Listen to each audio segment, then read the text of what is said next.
So I'm not a food delivery guy. I did a few food deliveries and it just wasn't me. But I love fighting for food delivery drivers, because at the end of the day, my friends, they are our extended family. They are drivers. One works for Uber Eats and the other one works for Uber. There's no difference between us. We are one family. So the one thing that pisses me off the most, you guys know that I get very, very locked in and upset and fight about certain things. One of them being tip baiting. I mean, tip baiting to me is a contract, right? You have a contract. This is what the company pays you. This is what the customer committed to pay you as a tip. And then you have a total number. In this case, when you look at this thumbnail, look at it, maybe take another, I don't have the thumbnail behind me, but maybe have a look at the thumbnail again, because what the company Uber Eats paid out was $3.90. And with the tip baiting, it was $15.08. So that driver says, okay, I got to get to the restaurant, to Panda Express. The moment the trip starts from Panda Express to the client, that's 42 minutes. So even if you would conservatively say it took him 5 minutes to get to Panda Express to pick it up, 5. Add another 42 minutes for the actual delivery. The driver, the food delivery driver, ended up getting $3.90 instead of $15.08. Why? Because the customer reduced the amount after the delivery. That's called tip baiting. And I have a very big problem with that. I have a problem with any company that operates under those conditions. Why? Because you are entering in a contract. There's a total dollar amount of $15.08.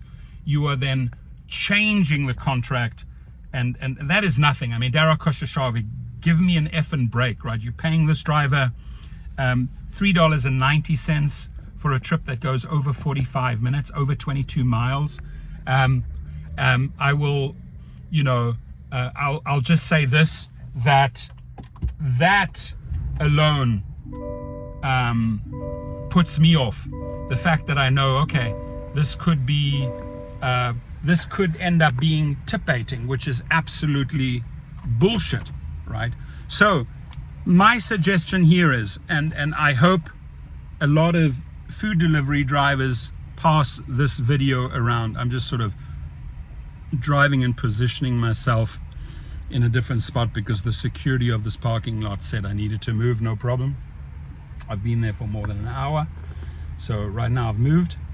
I think we need to conduct a national strike, a national protest, specifically laser focusing on tip baiting.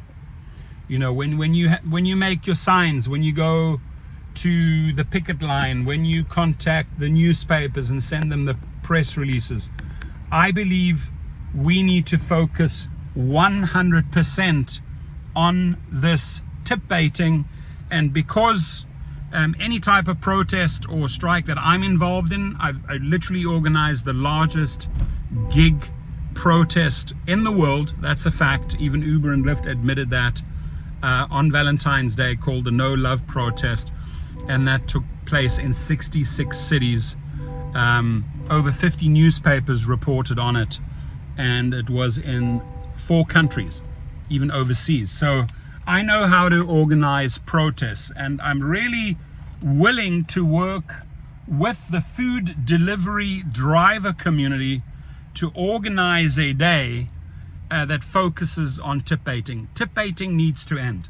It's bullshit, right? And customers feel way too empowered and encouraged to tip bait because they know, oh, okay, I can make up any bullshit tip amount. I know that that's going to excite the driver and he or she is going to come and deliver my food.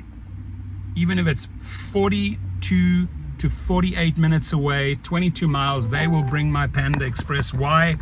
Because I lure them in under the false pretenses of getting that tip. It's wrong. I am surprised that class action law firms haven't jumped on this.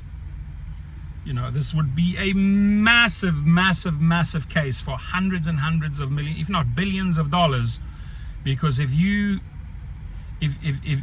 calculate how many different contracts worldwide have been broken, binding contracts have been broken due to tip baiting, and where the driver, the food delivery driver, misses out on that money, on that tip. In this case, if you look at the thumbnail, the driver missed out on $11. Now, it'll be hard to go back to all of these customers and say, hey, you need to pay up. That's not going to happen. Let's be realistic. But we can hold the company responsible. Hey, it's your company. You made an offer plus the tip. The driver took it. They have a binding contract. You owe the tip. And in that case, Uber would pay billions and billions of dollars. And that's what I'm pushing towards. And that's what I'm pushing for here, because once a press release is sent out through these press release wires, you know, where they distribute, they cost about $500-600 to distribute a press release. We can specifically say in there, why have law firms not acted on this? And a lot of professional law firms reading newspapers will think, there's got to be one that'll just think, shit, we need to jump on this. So this is the perfect opportunity to correct a wrong, which is tip baiting, bring attention to it through a national, international protest, call out the companies that are engaging in tip baiting, like CEO Daryl Khosrowshahi with Uber Eats, and then also use social media and the media to get not only the word across to the public, but also, you know, to institutions, to the FTC, to attorneys, to class action law firms. Something will pop, something will happen. Help me put this together. If you are a food delivery driver, help me circulate this video. If you're still watching at 7 minutes, help me get it out, and let's focus on a day where we create the largest, you know, anti-tip baiting protest. Your thoughts, please.